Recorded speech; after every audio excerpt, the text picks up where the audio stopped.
नमस्कार। शाम के 7 बजने वाले हैं। खबर दमदार के साथ मैं हूं अनुपम मिश्रा। उत्तर प्रदेश और प्रदेश की बड़ी खबरों के साथ सबसे पहले बात करेंगे बड़ी खबर की। मुजफ्फरनगर से बड़ी खबर है, जहां पर सीसीटीवी की तस्वीरें सामने आई हैं। पेट्रोल पंप सेल्समैन को गोली मारने का यह सीसीटीवी फुटेज इस वक्त हम आपकी स्क्रीन पर आपको दिखा रहे हैं। गोली लगने से सेल्समैन गंभीर रूप से घायल हो गया। इस फुटेज को आप देखिए। न्यूज 18 आपको एक्सक्लूसिव तस्वीर दिखा रहा है इस सीसीटीवी के फुटेज की, जिसमें पेट्रोल पंप पर आप देख सकते हैं एक व्यक्ति वहां पर आता है और वहीं पर सेल्समैन को गोली मारी जाती है। मुजफ्फरनगर में पेट्रोल पंप है जहां पर यह वारदात सामने आई है। गंभीर हालत में सेल्समैन को अस्पताल में भर्ती कराया गया है। 2 बाइक सवारों ने घटना को अंजाम दिया है। तस्वीरें बुढ़ाना कोतवाली इलाके की बताई जा रही हैं।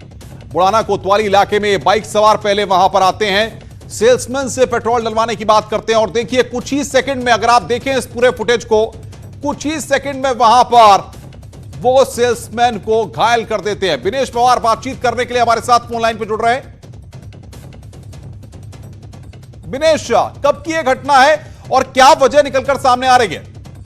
देखिए, घटना अब से कुछ समय पहले की है, जब 2 बाइक सवार एक पेट्रोल पंप पर तेल डलवाने के लिए पहुंचे। 100 रुपए का सबसे पहले इन्होंने सेल्समैन से तेल डलवाया और जिसके बाद उसके साथ हाथापाई करने लगे। हालांकि अभी तक इस बारे में कोई स्पष्ट जानकारी नहीं है कि वो लूट के इरादे से वहां पहुंचे थे, लूट का प्रयास कर रहे थे या किसी बात को लेकर सेल्समैन के साथ विवाद हुआ था। उस मामले को लेकर पुलिस जांच में जुटी है, लेकिन आप तस्वीरों में साफ देख सकते हैं किस तरह दोनों बाइक सवार सबसे पहले मुंह नकाबपोश दोनों बदमाश है और दोनों ने पहले 100 रुपए का तेल डलवाया और डलवाने के बाद सेल्समैन को अंदर ले जाने का प्रयास कर रहे हैं और उसके बाद उसको गोली मारकर फरार हो जाते हैं। बीच में जो सीसीटीवी फुटेज है उसमें यह भी देखने को मिल रहा है कि सेल्समैन से कुछ छीनने का भी प्रयास जरूर किया जा रहा है। हालांकि अभी तक किस चीज की पुष्टि नहीं हुई है। पुलिस पूरे मामले की जांच पड़ताल कर रही है और घटना को अंजाम देने के बाद दोनों बदमाश मौके से फरार हो गए हैं। विनेश, सेल्समैन की हालत फिलहाल कैसी है और क्या इस बाइक के नंबर को अब तक पुलिस ट्रेस कर पाई है?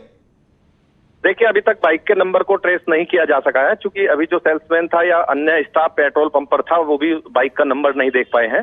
और इसके अलावा क्षेत्र में नाकाबंदी कर दी गई है और बाइक सवारों को पकड़ने का प्रयास किया जा रहा है। ये जो दोनों बाइक सवार थे जिन्होंने घटना को अंजाम दिया, ये बुढ़ाना कोतवाली क्षेत्र में स्थित है पेट्रोल पंप, जहां पर घटना को अंजाम दिया गया है। विनेश, बहुत बहुत शुक्रिया। आप नजर बना के रखिए इस बड़ी खबर पर, आगे भी हम आपसे अपडेट लेते रहेंगे।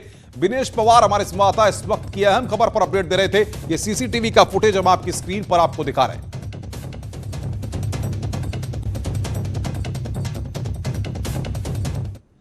और अब आपको अयोध्या की पावन धरा से आई एक शानदार तस्वीर दिखाते हैं। भगवान राम के मंदिर के शिलान्यास की खुशी वैसे तो गली गली में देखी जा सकती है, लेकिन एक नौजवान अपने तरीके से भगवान के मंदिर के शिलान्यास की खुशी को जाहिर कर रहा है। ये वो छात्र है जो सिर्फ इंटरमीडिएट या ग्रेजुएशन में है, लेकिन एक भूमि पूजन की खुशी में इन्होंने एक खूबसूरत गाना कंपोज किया है। गाने का नाम रामा रॉक्स रखा गया है। इस गाने को आप भी सुनिए।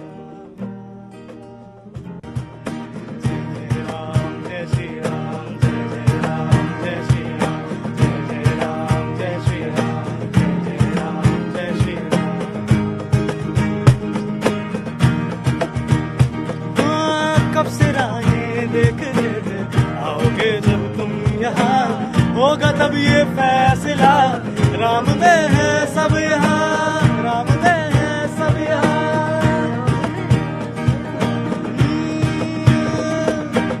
कब से राहें देखते थे, आओगे जब तुम यहाँ, होगा तब ये फैसला, राम में है सब यहाँ। बोलो राम राम राम, जय राम राम राम, बोलो राम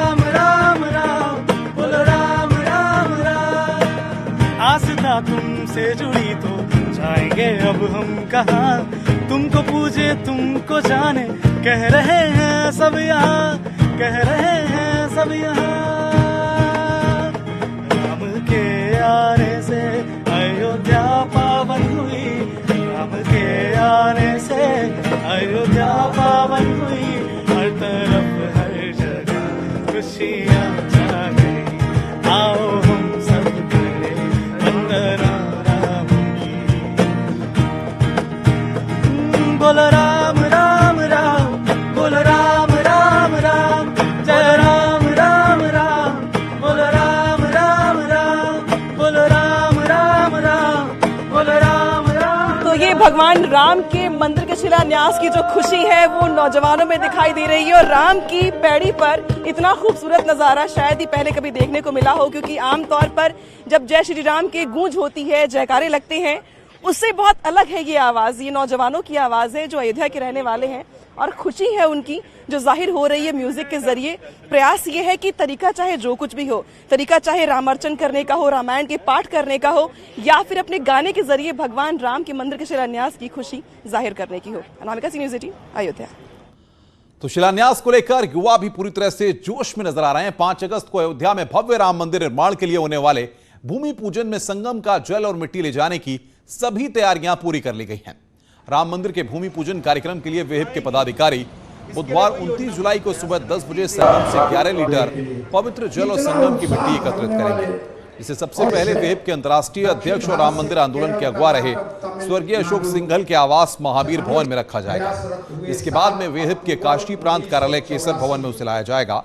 अगले दिन 30 जुलाई को विहिप के पदाधिकारी संगम का जल और मिट्टी लेकर अयोध्या के लिए रवाना होंगे। बता दें कि यह संगम का जल राम मंदिर के भूमि पूजन में प्रयोग में लाया जाएगा। कल 10 बजे के आसपास यहाँ से कार्यकर्ता जाएंगे संगम का जल लेंगे, वहाँ से उसकी मिट्टी लेंगे और साथ ही इस काशी क्षेत्र के भिन्न भिन्न प्रखंडों से, स्थानों से, जहाँ जहाँ पवित्र स्थान है वहाँ से वहाँ की मिट्टी लाएंगे और महावीर भवन में पहले उसको रखा जाएगा। उसके कुछ दिन बाद कुछ देर रह करके फिर वह यहाँ पर केसर भवन में आएगा और केसर भवन से ही 30 जुलाई को यहाँ से कार्यकर्ता अयोध्या उस मिट्टी को लेकर जाएंगे और यहाँ पर भव्य कीर्तन, भजन और रात में दीपावली की तरह यहाँ पर अवसर मनाया जाएगा। अयोध्या में राम मंदिर निर्माण के लिए देश के प्रधानमंत्री नरेंद्र मोदी 5 अगस्त को भूमि पूजन करने वाले हैं और इस भूमि पूजन में संगम की मिट्टी और संगम का जल भी प्रयोग किया जाएगा। इसकी जिम्मेदारी विश्व हिंदू परिषद के कार्यकर्ताओं और पदाधिकारियों को दी गई है।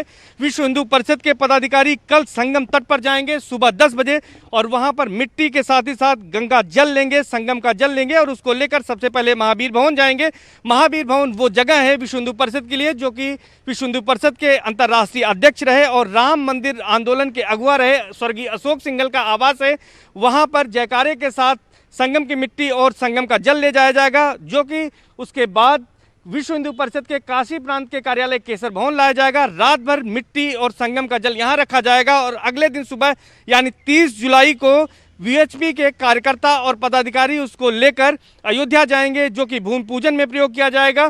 प्रयागराज का अयोध्या और राम मंदिर आंदोलन से गहरा नाता रहा है, क्योंकि राम मंदिर आंदोलन के जो भी प्रमुख निर्णय हुए हैं वो इसी धरती से हुए हैं, इसी कार्यालय से तमाम निर्णय लिए गए हैं। यहाँ पर कुंभ, अर्धकुंभ और इसके साथ ही साथ माघ मेला लगता है। वहाँ पर संत सम्मेलन और धर्म संसद होती है, उसमें भी कई बार राम मंदिर को लेकर अहम निर्णय लिए गए हैं, कई प्रस्ताव पास किए गए हैं।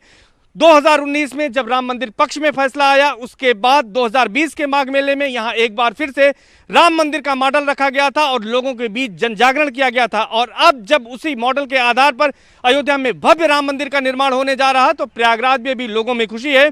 इस दिन यहाँ पर भी जश्न होगा, मठ मंदिरों और लोगों के घरों में पूजा अर्चना की जाएगी, भजन कीर्तन होगा और देर शाम लोगों के घरों में दिए जलेंगे। संगम तट पर भी दीपदान किया जाएगा।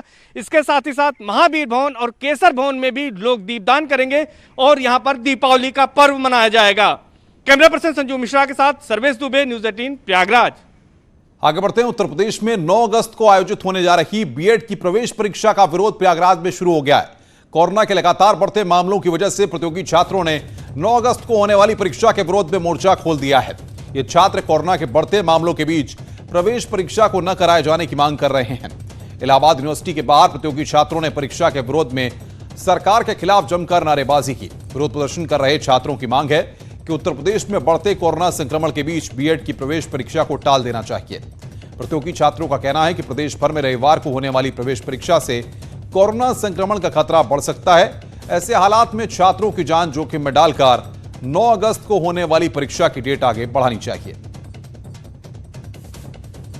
यूपी बीएड की परीक्षा इस कोरोना महामारी में 9 अगस्त को प्रस्तावित हुई है। उसी के विरोध में हम लोग इलाहाबाद विश्वविद्यालय छात्र संघ भवन पर जो बीएड के परीक्षार्थी है, आप देख सकते हैं समस्त बीएड के परीक्षार्थी है, उन सभी लोगों के साथ यहाँ पर हम लोग विरोध दर्ज करा रहे हैं। और साथ ही साथ हम यह मांग कर रहे हैं कि इस कोरोना महामारी को देखते हुए जिस प्रकार से इतना तेज़ी से संक्रमण फैल रहा है, परीक्षा को निरस्त करके बाकी कम से कम 2 या 3 महीने के बाद जब कोरोना संक्रमण खत्म होता है तब कराई जाए। इस समय किसी भी प्रकार से छात्रों के भविष्य के साथ खिलवाड़ जो किया जा रहा है वह बंद किया जाए। तो परीक्षा को लेकर के विरोध जता रहे हैं ये छात्र। इनका साफ तौर पे कहना है कि कोरोना का संक्रमण फैला हुआ है, ऐसे वक्त में परीक्षा को न कराया जाए, क्योंकि अगर ऐसे वक्त में परीक्षा को कराया जाता है तो ऐसे में कोरोना संक्रमण का खतरा बढ़ सकता है। ऐसे में ये छात्र लगातार इस बात को कह रहे हैं कि कोरोना संक्रमण है, ऐसे में परीक्षा के वक्त को टाल दिया जाए। यूजीसी द्वारा यूनिवर्सिटीज के अंतिम वर्ष के छात्रों की परीक्षा अनिवार्य किए जाने का फैसले का भी विरोध होता जा रहा है। परीक्षा रद्द कर छात्रों को पास घोषित किए जाने की मांग को लेकर इलाहाबाद सेंट्रल यूनिवर्सिटी के छात्र पिछले 7 दिनों से अनशन पर बैठे हुए हैं। समाजवादी छात्र सभा से जुड़े छात्र यूनिवर्सिटी कैंपस में छात्र संघ भवन पर अनशन पर बैठे हुए हैं। छात्रों का कहना है कि सेंट्रल यूनिवर्सिटी में ज्यादातर छात्र दूसरे जिलों या प्रदेशों से आकर पढ़ाई करते हैं। ऐसे में इम्तिहान होने पर उन्हें न सिर्फ यहां आना पड़ेगा, बल्कि भीड़ होने पर कोरोना के बढ़ते संक्रमण में छात्र, शिक्षकों और कर्मचारियों में संक्रमण का खतरा बढ़ जाएगा। देखिए, हमारा आज कर्मी अनशन का 7वां दिन है और सभी समाजवादी छात्र सभा जो हमारी प्रमुखता मांगे हैं कि सभी छात्र छात्राओं को प्रमोट कर दिया जाए। साथ ही साथ इस वैश्विक महामारी के कारण पूरा देश नहीं पूरा विश्व हताश और निराश है। और ऐसे में MHRD द्वारा यूजीसी द्वारा जो तुगलकी फरमान जारी होता है, हम लोग उसका पूर्ण तरीके से विरोध करते हैं। और साथ ही साथ हम ये मांग करते हैं कि 1 सप्ताह के अंदर आप अगर तुगलकी फरमान वापस नहीं लेते हैं तो हम लोग उग्र आंदोलन के बाध्य होंगे। और अब बात करते हैं कोरोना के मामलों की। कानपुर में कोरोना का कहर लगातार जारी है। अब तक 185 कोरोना पॉजिटिव मरीजों की मौत हो चुकी है और रोजाना लगभग 5 से 6 मौतें हो रही हैं। जिलाधिकारी बाकी अधिकारियों को लगातार दिशा निर्देश दे रहे हैं, मगर हकीकत में इन दिशा निर्देशों का पालन नहीं हो पा रहा है। कानपुर में बनाए गए हॉटस्पॉट जोन में सिर्फ खाना पूर्ति की जा रही है। नियमों को ताक पर रखकर हॉटस्पॉट क्षेत्र में लापरवाही बरती जा रही है। मोती झील में स्वरूप नगर पुलिस द्वारा बैरिकेडिंग तो जरूर लगाई गई है, मगर उस बैरिकेडिंग को हटाकर लोग आराम से आवाजाही कर रहे हैं। हर्षनगर का भी हाल यही बना हुआ है। इधर नहीं, उस साइड में है, उसके अंदर है। हाँ, तो ये गाड़ियां लगा के रास्ता रोक दिया। नहीं, लोग बाद में हट गए ना बात बल्ले। हाँ। तो लोग आना जाना था, इसलिए उस गाड़ियां खड़े कर आ गए। लोगों ने खड़े कर दिए। अधिकारी तो है नहीं, ना पुलिस सिपाही है, कोई भी नहीं। ये सब सुबह भी आए थे, अभी राउंड पे आते रहते हैं, चले जाते हैं। शहर में लगातार मौत के आंकड़े बढ़ रहे हैं और कंटेनमेंट जोन भी बढ़ रहे हैं। प्रशासनिक अधिकारी लापरवाह बने हुए हैं, जिसका खामियाजा अब लोगों को भुगतना पड़ रहा है। इस वक्त मैं कानपुर के हर्षनगर में खड़ा हूं, जहां देख सकते हैं इस पूरे क्षेत्र में कई मरीज निकले। उसके बाद से इस क्षेत्र को बंद किया गया, मगर आवाजाही बरकरार है। आप देख सकते हैं लोग आ जा रहे हैं। अब लोग इतने परेशान हो चुके हैं कि उन्होंने अपनी व्हीकल्स पे खुद लिखाया कंटेनमेंट जोन नो एंट्री। चाहे कार की बात करें, बाइक की बात करें। देखिए, अगर इस बाइक की बात करें, यहाँ लगाया है। मोहल्ले वालों ने अपने खुद सहयोग से देखिए किस तरह बांस, फिर खप्पर, उसके बाद टूटा फर्नीचर, और उसके बाद हम थोड़ा इस पे अंदर आके दिखाने की कोशिश करेंगे कि बांस बल्ली लगा के लोगों ने अपनी नई नई गाड़ियों को पूरा ऑब्स्ट्रक्ट बना के लगा दिया ताकि यहाँ से कोई एंट्री ना कर सके। यानी प्रशासनिक अधिकारियों की लापरवाही ऐसी है कि यहाँ इसे कोई देखने वाला नहीं, जिसकी वजह से रोज आए दिन मरीज भी बढ़ रहे हैं। विजिलेंस आशीष पांडे के साथ अमित गंजू, न्यूज 18 कानपुर। स्वागत है। ब्रेक के बाद अब बात कर रहे हैं इस वक्त की बड़ी खबर की। सुशांत केस में आपको बता दें कि जांच के लिए बिहार पुलिस की 4 सदस्यीय टीम मुंबई पहुंची है। सुशांत के परिवार ने FIR दर्ज कराई है, जिसके बाद पुलिस पहुंची है। सुशांत की गर्लफ्रेंड रिया चक्रवर्ती और उसके परिवार वालों पर सुशांत के परिजनों ने गंभीर आरोप लगाए हैं।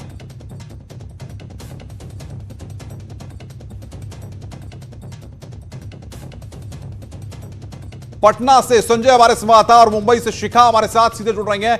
संजय, बताइए क्या अपडेट है, किस तरीके से पुलिस अब मुकदमा दर्ज होने के बाद कार्रवाई कर रही है? जी बिल्कुल, देखिए पटना के राजीव नगर थाने में जो सुशांत सिंह राजपूत है, उनकी गर्लफ्रेंड रिया चक्रवर्ती, उनकी मदर, उनके फादर और उनके सिस्टर और ब्रदर पे आरोप लगाया गया है और उनके खिलाफ FIR लॉन्च करवाया। के सिंह जो सुशांत सिंह राजपूत के फादर हैं, उन्होंने जो FIR है उसमें इस बात की चर्चा की है कि उम्र अधिक होने की वजह से वो भाग दौड़ नहीं कर सकते थे। इस कारण उन्होंने पटना में जो सुशांत सिंह राजपूत की गर्लफ्रेंड है, उन पर धोखाधड़ी का बिल्कुल आरोप लगाया है। बिल्कुल। और शिखा हमारे साथ मुंबई से। शिखा, रिया चक्रवर्ती कनेक्शन एफआईआर दर्ज हुई है बिहार में, क्या अपडेट है वहां से? जी देखिए, बिल्कुल एफआईआर दर्ज होते ही जाहिर तौर पर पटना पुलिस एक तुरंत एक्टिव हो गई है और 4 लोगों की एक टीम बनाई गई पटना पुलिस की तरफ से, जो आज मुंबई पहुंची है। और मुंबई पुलिस के अलावा आज पटना पुलिस ने इस मामले की अब एक जो जांच है वो एक नए सिरे से शुरू कर दी है। तो जाहिर तौर पर यह कयास लगाया जा रहा है कि अब रिया चक्रवर्ती के परिवार और उनके साथ साथ उन तमाम लोगों से पूछताछ होगी। जैसे अभी हाल ही में मुंबई पुलिस की पूछताछ में आदित्य चोपड़ा ने बिल्कुल शिखा, आपका संजय आपका भी बहुत बहुत शुक्रिया। इस बड़ी खबर पर नजर बना के रखिए, आगे भी हम दर्शकों को अपडेट देते रहेंगे। खबर दमदार में बस इतना ही, नमस्कार।